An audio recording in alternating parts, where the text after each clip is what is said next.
Yeah, what's good, Joe? It's your man, the Bigga P, and here to share my thoughts on the fights from yesterday on Showtime. Uh, Before I get to the two main fights, let's want to talk briefly about the first fight that was on there, which was Warrington versus Selby.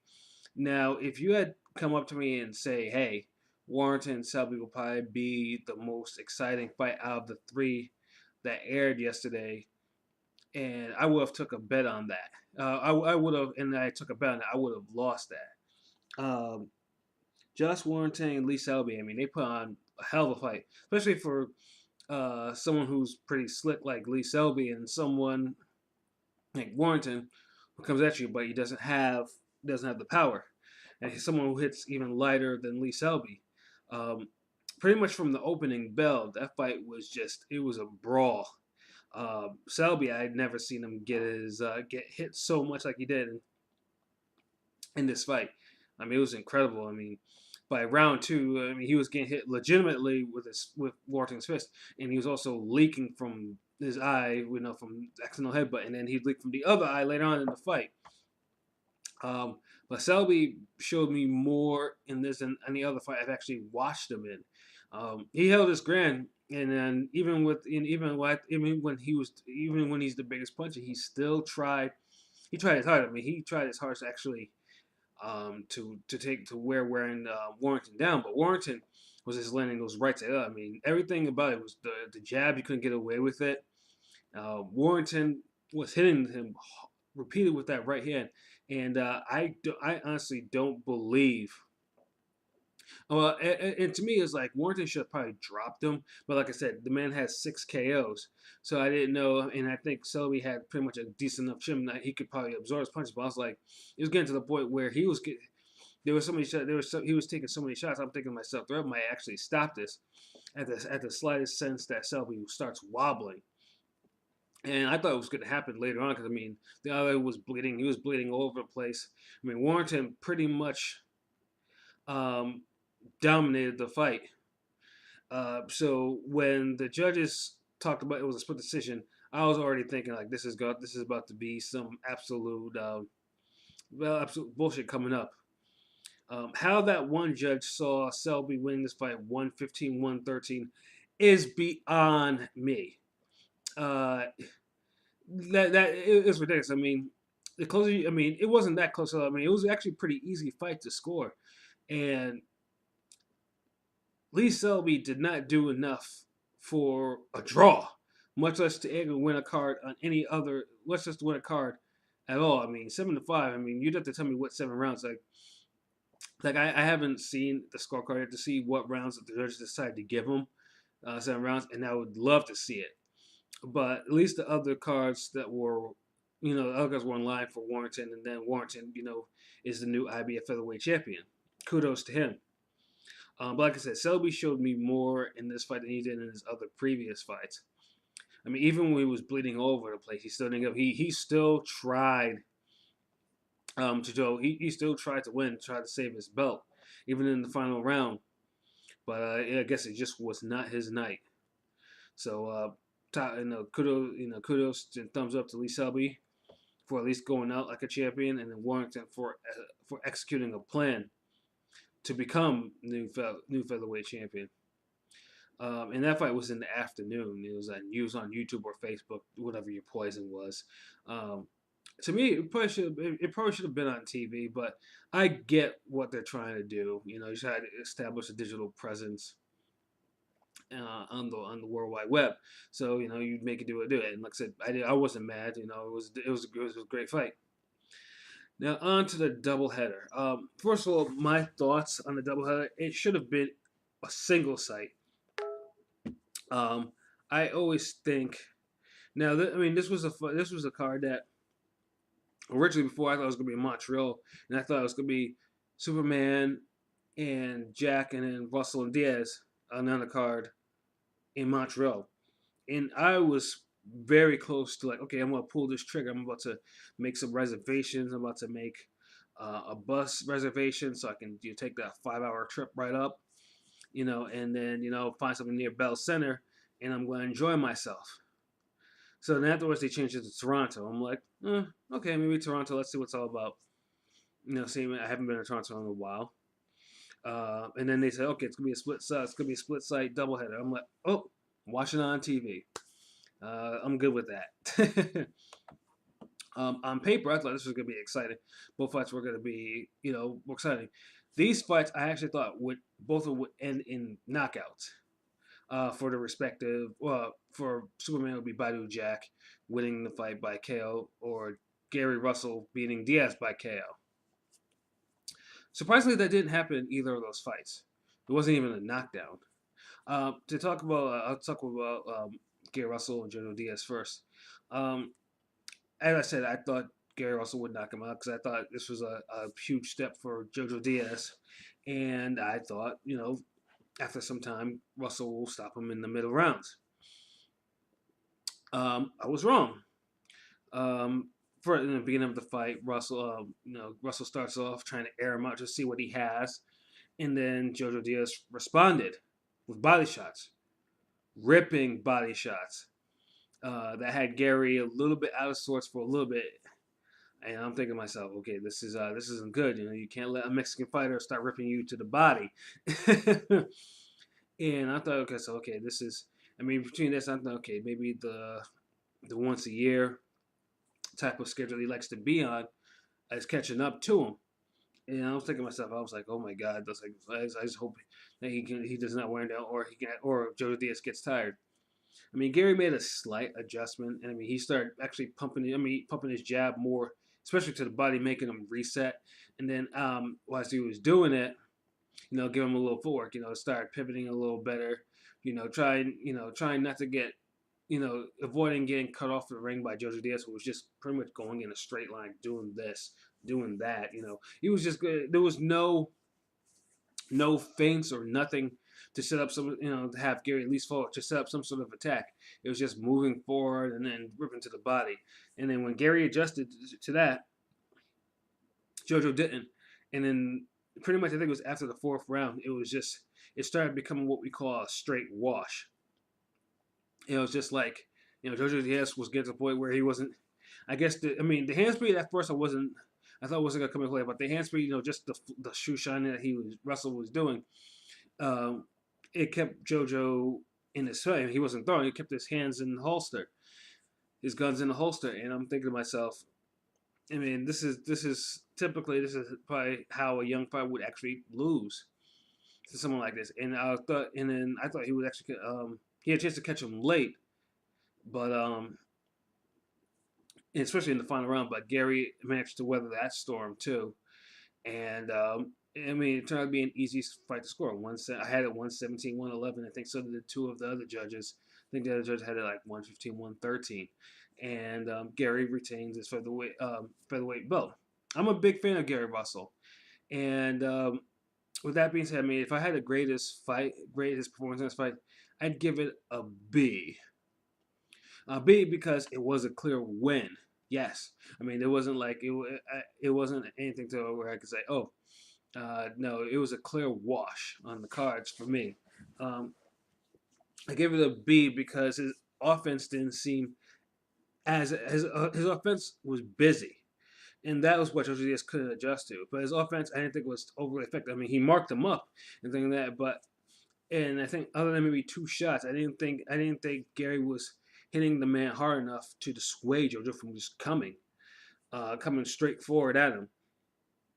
And a couple of other things too. I thought like in the beginning, the first couple of rounds when he was actually doing this, these combinations, like doing all that stuff, and he gassed a little bit doing that, and that was also surprising. I mean, the man stays in the gym. He doesn't fight often. I mean, he's been fighting once a year since he won the belt from Jenny Gonzalez. I mean, you'd think that he would have a little bit of stamina. And this was early in the fight, not even later in the fight, where it's like it's been a grueling fight. But he gassed doing that. These are signs that, and then his footwork was a little out of sorts for like the beginning half of the fight until it got better as it got on. But to me, these are just signs that Gary just needs to fight more. Like, you can't go into the ring every year and expect to be shaking off ring rust. Because that's what's happened. I mean, Gary, these are featherweights. Featherweights, as we all know, they don't, I mean, Once they start, when you get old in that division, you get old. Right now, Gary's still in his actual prime, but he's getting to the point where I think if I'm not mistaken, he's either 30 or he turns 30 this year. Um, Either way, he's getting to the point where taking a year off is going to be a detriment to him. And I personally don't say that. And I mean, I would really hate to see him face somebody, not LSC and not a Valdez, or not even Warrington, or somebody or Abner Maris, and he loses to them because all the stuff that will probably be that's easily correctable, uh, that could be corrected, just by just being active. It's not being active. He's not being, and he loses his belt. I would hate to see that. Because like I said, Gary Russell is a very, very talented fighter. Big fan. But what I saw for him is probably just the beginnings of just someone who's just inactive versus a young fighter who was too inexperienced to take advantage of the flaws that Gary was showing. And it could have easily went a different way if it wasn't for the experience factor. So hopefully that this year, maybe in 3 or 4 months' time, 5 months even, get Gary back in the ring because he needs to get in the ring. I'm not even talking about, an actual contender. I don't want, a jobber or anything like that or a journeyman. Make sure he fights another contender. As for Jr-Diaz, he has nothing to be ashamed of. I mean, I mean, it's a learning experience. Yes, he lost to Zero, but in the end, like I said, it's the experience that counts, and he got plenty of it. So I mean, I would say give it a year or two at max. You'll see him probably pick up a title somewhere at featherweight, as if he's still making featherweight. And then we had the main event. We had Adonis Stevenson, the reigning WBC / lineal light heavyweight champion of the world, versus Badu Jack. Superman Stevenson, if you're not, for the boxing fans who are not familiar with the nickname, Superman has the same issue as Gary Russell, as in he fights very inactive. He's very inactive. He's been this way since after 2013, where he had a Fighter of the Year type of campaign, and then after that, he's been fighting for the majority lesser fighters, and in fights that have not been overly competitive, save for a close shade with Fanfara in their first fight. And Superman, on top of that, is also started boxing late. So now you have a 40-year-old with an eraser for a left hand, going into a fight against Badu Jack. Now Badu Jack, on the other hand, has had stiff competition, man. I mean, literally ever since he beat Andre Durrell for the WBC super middleweight belt. You have Groves, who's current super middleweight champion. You have Lucien Boutte, who is a super middleweight champion. You have James DeGale, who is a super middleweight champion. You have Nathan Cleverly, who is light heavyweight champion. And these are his last these were his last fights, man. So Badu Jack is not a stranger to tough competition. And based off that, and based off his age, he's 34, which means he's still right smack dab in his prime.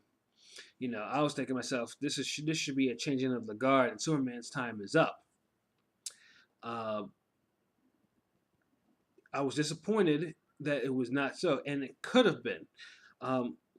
The one thing I really hated, and this has also been the reason behind a lot of Badu Jack's draws. I mean, Badu Jack has four draws, although one of them was overturned because of failed drug tests. Boutte fight with, and that was the bullshit one too. He should have won that fight hands down. That was no draw. But the other fights that were legit, that were screw draws, because he starts off late. I mean, and it's not like he does it all the time. I mean, the Cleverly fight, he jumped the Cleverly right away and finished him within 5 rounds, and when he won the belt from Darrell, he was on him from 1 to 12, and that was a close fight because they were close, but there was activity.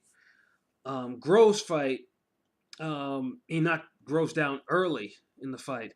It was the same thing. Like it's like a fight by fight basis. I just don't understand it. In this fight, I guess the whole plan was for Badu to try to tire out Superman, and in doing so, he gave away like 5 rounds. And that five, I mean, I gave 1 10 10 round the first one because I didn't think neither of them did too much of anything to actually say, okay, you did this, you did that, you won the round. But he was just giving away too many rounds, and you do, and yeah, some fighters need a couple rounds to get into the groove. I know Crawford he does this all the time. I mean, it's very rare you see a Crawford fight, and early than like 3, and some fighters are just they need some time to really um, study opponent, download opponent, see what to expect, warm up, whatever. And Badu was just giving away these rounds to Superman. Superman, is not the most active fighter, but but his activity was just so much that you could not give those rounds to him. And Jack was also a little jittery too because it seemed like every time Superman like cocked back to his left hand, and Jack even before even he didn't throw it, Jack was doing a little happy feet routine, and that could maybe played a part into his hesitation. But once Superman started gassing, I think it was in round 6, I started noticing. I was like, he's starting to really slow. Then Jack started to go in, and it was methodical, and he started breaking the man down, and an ebb and flow happened, and I think it was round 10, where Superman is pretty much gassed and is about almost damn near ready to lose this round. All of a sudden, he lands that left hand to the body, and all of a sudden, Jack is in trouble, and Jack could not recover in that round. Jack was pretty much on his bike wrestling. By the way, I wasn't impressed with the ref in this fight either. I think he was just a little bit too involved. I mean, and just like tradition too, he got too involved that by Jack, which to my hilarious. But at least it wasn't like the ref in Jack Gilva, like who he damn near almost knocked out. The ref was not letting him work in the clinch, wasn't letting him really do too much. Warning, there were a couple of low blows here or there. But another thing too was Jack was like smothering his work a little bit. Like he'd catch him with a good combination, go to the ropes, and then he was just over there, just all in the ropes, just wrestling the man. Now wrestling, you wrestle somebody, put somebody into your clinch, but you're leaning on your weight to try to tire them out. And Jack was doing that so much that he wasn't really, and the ref was breaking him up, so he didn't have time to really work to actually try to do something, to try to sap Superman's stamina even more. And the last round though, but that 10th round though, I think was Kuzmi because thanks to all the early rounds Superman banked, I think played a card. I was like, this fight was still too close, and like Jack's someone's got to drop whoever to actually win this fight. And in the final round, Superman was ready to go. I mean, he was out on his feet. He was dead tired, and Jack could not finish them. So you get another draw. Two judges scored the fight even, and then one judge gave it to Badu by 2 rounds, 115-113. This is not the Parabound fight, which Jack got gifted a draw. In fact, he probably should have lost. I was following Jack back then, and I was like, I thought he was a talented fighter, but I didn't think he did enough to win that fight, and he was lucky to get the draw. And then the Gale fight, I thought he won by a couple of rounds, but and then it's sickening too that the knockdown in that fight was the reason why he probably got the draw. And I thought that was a close fight. And the Butte fight, I told you, was bullshit. I mean, there was no way in hell that he lost that fight, much less Butte actually do anything to even get a draw. But this was justified because it was just too close.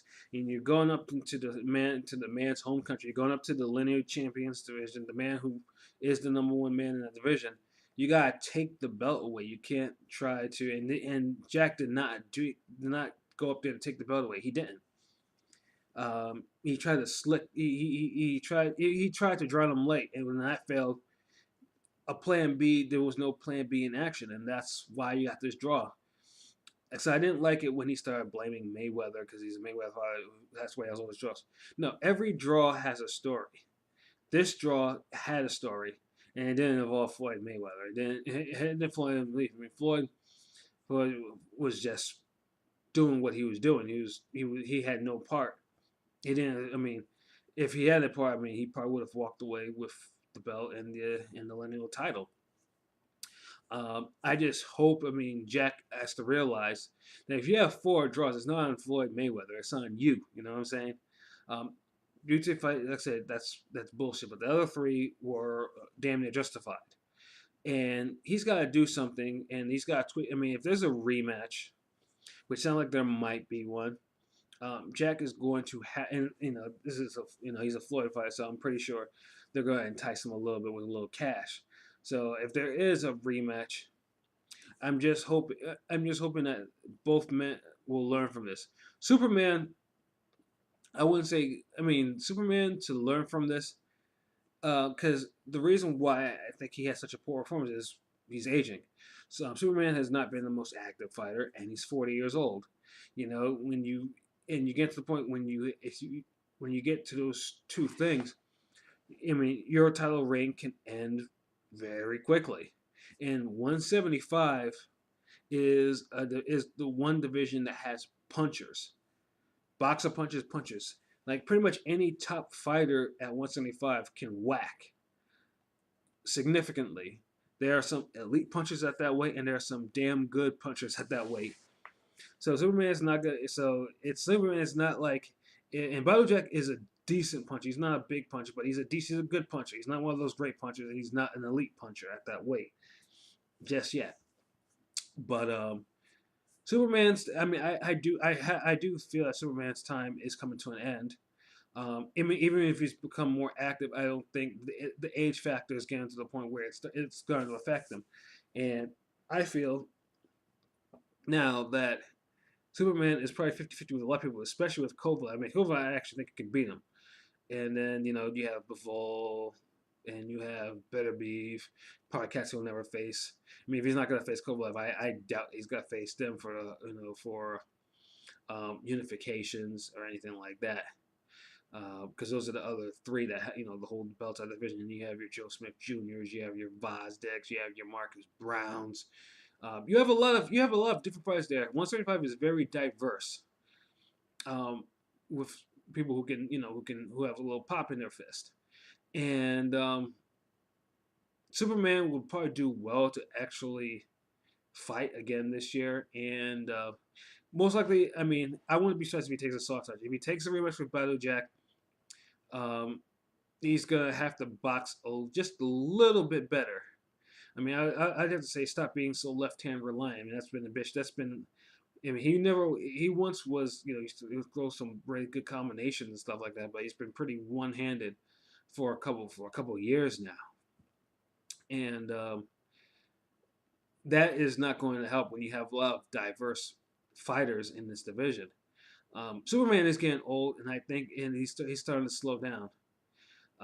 So he's gonna have to be careful, be more active, and most likely just be careful.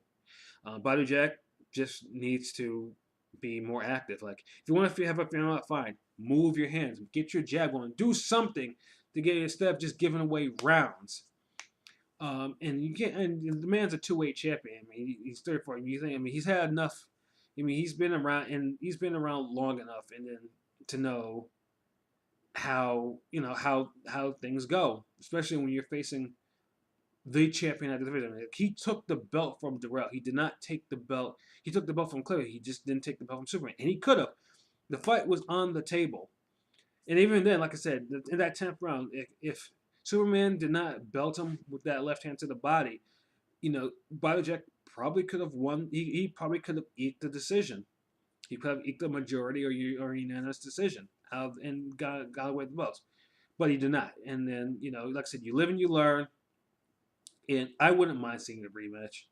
I have, the fight was a little dull, but it got better and it got good. I just hope, like I said, it'll just there won't be a lull in action like it was last night. And like I said, both fights I thought it would be, I thought there would be great fights, but ended up just being fairly good fights. And then Warrington-Selby being the best of them. Go fig. But yep, those are my thoughts on the cards from yesterday. So till next time, peace.